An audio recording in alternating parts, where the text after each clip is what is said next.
अगर ईश्वर आपको याद ना करें तो आप उन्हें याद भी नहीं कर सकते। ईश्वर की भक्ति पाना ये तो बहुत दूर की बात है।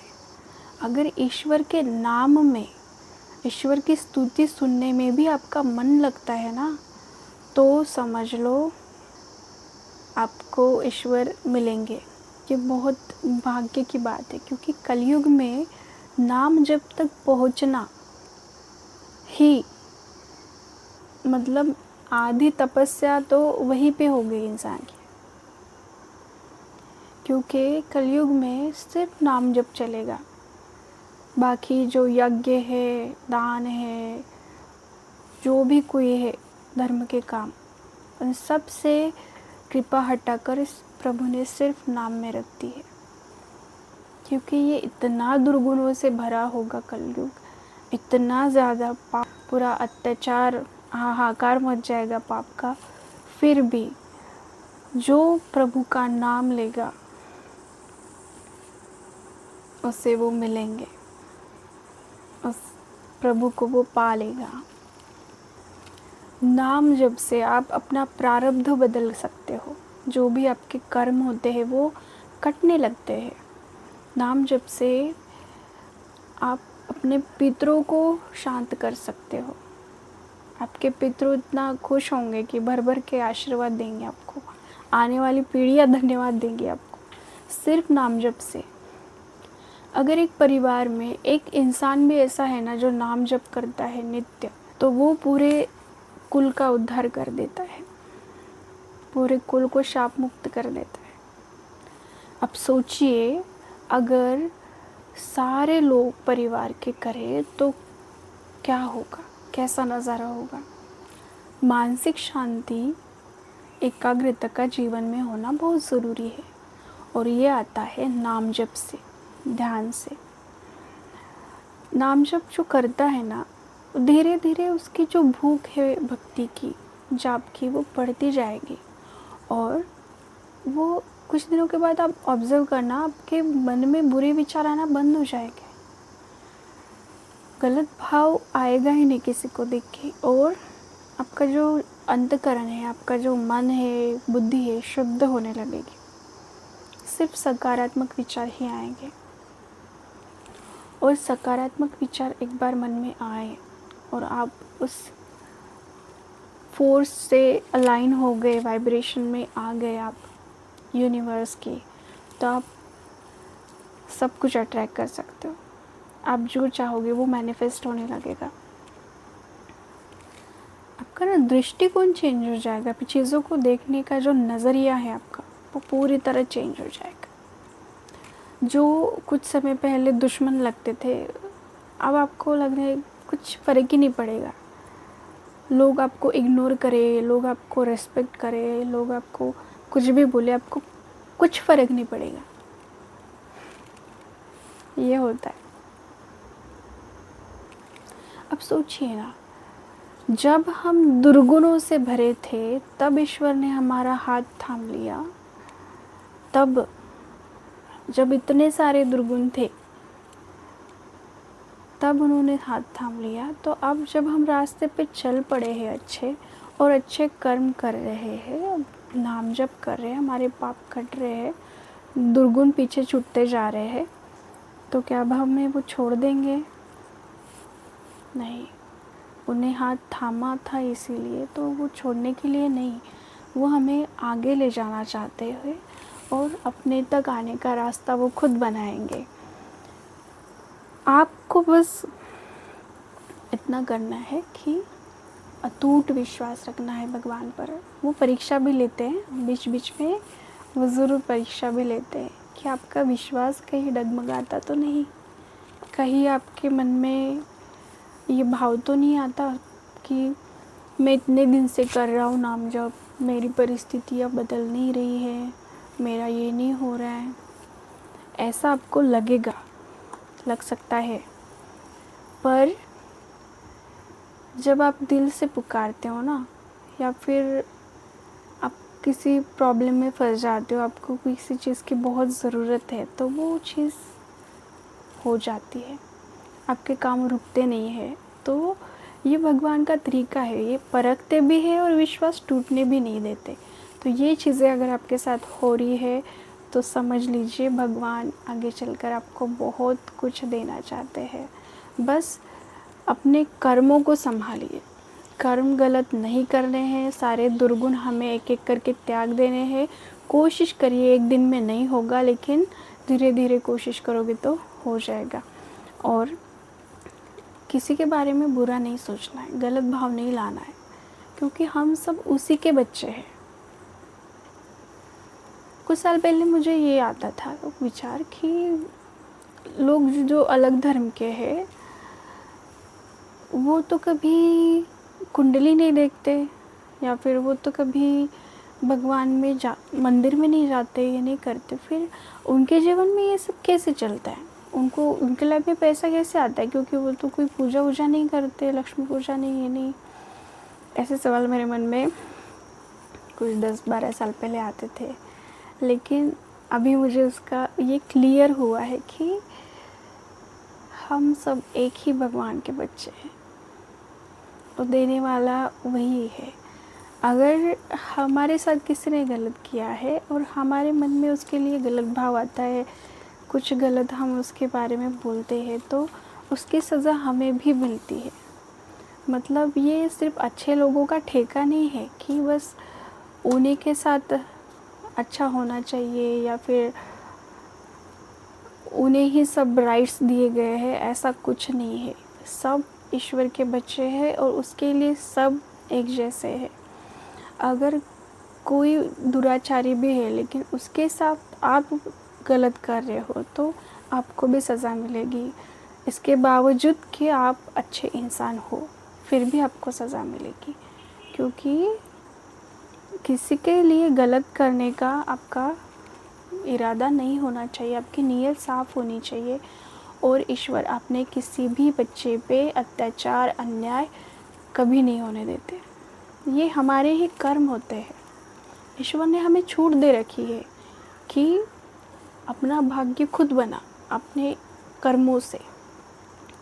अब ये हमारा निर्णय होता है कि हमें अच्छे मार्ग पे जाना है या बुरे मार्ग पे जाना है। तो ये जन्मों जन्म के हमारे कर्म ही होते हैं जो अभी बहुत बुरे हालत में है, तो वो कहीं ना कहीं उनके प्रारब्ध ही है जो बन चुके हैं, जो इन्होंने पूर्व में कर्म किए थे वो उन्हें अभी भुगतने पड़ रहे हैं।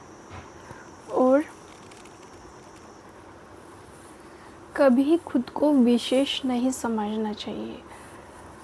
देखिए, अहंकार बहुत प्रकार के होते हैं। जो आध्यात्मिक लोग होते हैं, जो कोई सिद्धि प्राप्त कर लेते हैं या भगवान की पूजा में उनका रोज़ का आना जाना है, पंडित ही ले लीजिए, तो ऐसे लोगों को भी अहंकार हो जाता है, किसी संतों को भी अहंकार हो जाता है। तो ये जो होती है ना चीज़ें, ये भी गलत है, इसका भी नहीं होना चाहिए जीवन में, क्योंकि भगवान को अहंकार पसंद नहीं है। सबसे पहले जब किसी पर कृपा होने वाली होती है ना ईश्वर की, तो सबसे पहले उसका अहंकार, उसका लालच ये छूट जाता है। एक एक करके सारे दुर्गुण छूट जाते हैं, तभी उसे भगवान स्वीकार करते हैं। अब जब शुद्ध हो जाओगे, जैसे बच्चा जन्म लेता है वो शुद्ध होता है, ब्रह्म होता है वो, तो आपको भगवान ऐसे ही निर्मल बनाते हैं जैसे आप पहले थे, उसके बाद वो आपको स्वीकार करते हैं। ये उनका तरीका होता है और ये पैटर्न सबके लिए सेम है, क्योंकि बच्चे हम सभी हैं ईश्वर के। तो ये जो पैटर्न है ईश्वर का वह सेम है सबके लिए। बस कुछ बच्चे उनके विशेष इसलिए होते हैं क्योंकि वो दूसरों के लिए काम करते हैं, वो ईश्वर को सब में देखते हैं, जानवरों में, पक्षियों में, इंसान में, सब में वो ईश्वर को देखते हैं। तो वो लोग विशेष इसलिए होते हैं क्योंकि वो जो उनको जो दिया जाता है ईश्वर की तरफ से वो खुद तक सीमित नहीं रखते, वो बांटते हैं। चाहे वो ज्ञान हो, चाहे वो धन हो, चाहे वो जो कुछ भी हो, ब्लेसिंग्स जो भी मिलती है उन्हें ईश्वर खुशी से देते हैं, उसे वो सेवा करते हैं, बांट देते हैं। नर में ही नारायण है, ये आपने सुना होगा। लेकिन बहुत लोग ऊंच नीच का भाव रखते हैं, या फिर जो काम करने वाले होते हैं उनको नीच भाव से देखते हैं। तो ये नहीं होना चाहिए। भगवान के लिए हम सब सेम है। फ़र्क क्या है? कर्मों का। उसमें भी भगवान का कोई रोल नहीं होता, वो हमारा ही लेन देन होता है कर्मों का। फिर भी हम भगवान के प्यारे बच्चे ही हैं। भगवान उस वक्त भी हमारे साथ ही है और हमें देख रहे हैं, और हम फ़र्क करके उसे अच्छा बुरा करते, क्योंकि सब हम इल्यूजन से जुड़े हैं, माया से जुड़े हैं। तो हम में जीते हैं हम एक्चुअली, कि इसने मारा, इसने किया, इसने बोला, ये हुआ, वो हुआ, ये सब माया का भाग है। तो हमें इससे ऊपर उठकर जो दृष्टि मिल जाती है, ईश्वर की कृपा से होती है, ये कुछ ही लोगों को मिल पाती है, साधारण मनुष्य को नहीं मिल पाती। इसलिए वो उतना उस लेवल का नहीं सोच पाते और नहीं देख पाते। पर फिर भी हमें कोशिश करनी चाहिए। सबसे पहले अपने तो दुर्गुण त्यागो और अपने कर्म अच्छे करो और नाम करो, जप करो, कि जो भी तुम करते हो अच्छा काम, कभी ऐसे मत बोलो कि मैंने किया। कभी उसका श्रेय मत दो। आपने किया, ईश्वर को समर्पित कर दो कि प्रभु आपने प्रेरणा दी थी, आपकी प्रेरणा से ये आप ही ने किया है, तो ये आप ही को समर्पित है, तेरा तुझको अर्पण। इस भाव से अगर आप रहोगे ना, जीवन में कभी आप में अहंकार नहीं आ सकता, क्योंकि अहंकार ही बाकी सब दुर्गुणों को जन्म देता है, बढ़ावा देता है। तो अहंकार जहाँ नहीं होगा ना, वहाँ ये बात ही नहीं आएगी। तो सबसे आसान तरीका है बुराई से बचने का, अहंकार को त्याग दो इस ट्रिक से कि कुछ भी करो उसका श्रेय खुद मत लो। मैं बड़ा, मैंने किया, जहाँ मैं आया समझो काम बिगड़ गया। इसलिए मैं को सबसे पहले त्यागो। अभी ये जो मैं बात कर रही हूँ आपसे, ये मैं नहीं कर रही हूँ, ये उसकी प्रेरणा से हो रहा है, उसकी सत्ता से हो रहा है, क्योंकि हम सब उसी की सत्ता में बंधे हैं। ये जो एनर्जी है ना, जिसके ज़रिए ये शरीर चलता है, हम बात कर पाते हैं, ये उसी के विचार है जो मेरे ज़रिए वो आप तक पहुंचा रहा है। ये भाव आपके मन में अगर है तो ही आपका जीवन सफल है, मुझे लगता है। अब ये एक दिन में आपकी सोच नहीं बदलेगी, क्योंकि इतने सालों से हम जिन विचारों में रहे हैं, बंध के रहे, उससे, उस बंधन से निकलना आसान नहीं है, और ये एक दिन में आप नहीं निकल पाओगे उससे। लेकिन कोशिश करो, हर रोज़ कुछ अच्छा सुनो, कुछ सत्संग सुनो, कुछ संतों की वाणी सुनो, कुछ अच्छे जो पॉडकास्ट होते हैं, स्पिरिचुअल पॉडकास्ट, उसे सुनो, आपका दिमाग खुलने लगेगा। मैं नहीं कहती आप कोई ग्रंथ लेके बैठो और पूरा शास्त्र पढ़ डालो, नहीं। आप सिर्फ भगवत गीता पढ़ो।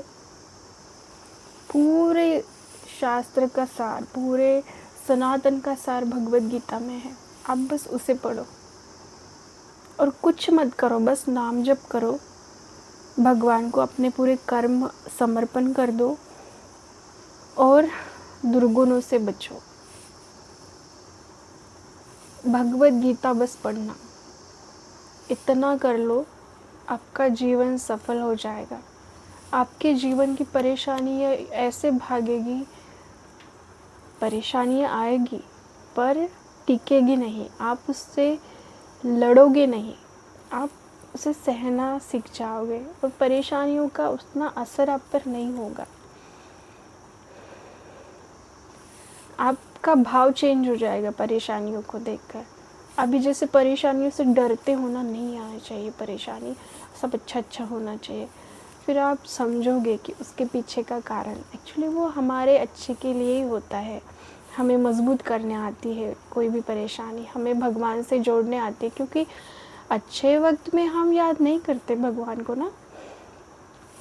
जब समय बुरा होता है, जब कोई परेशानी आती है, तभी हमें भगवान याद आते हैं।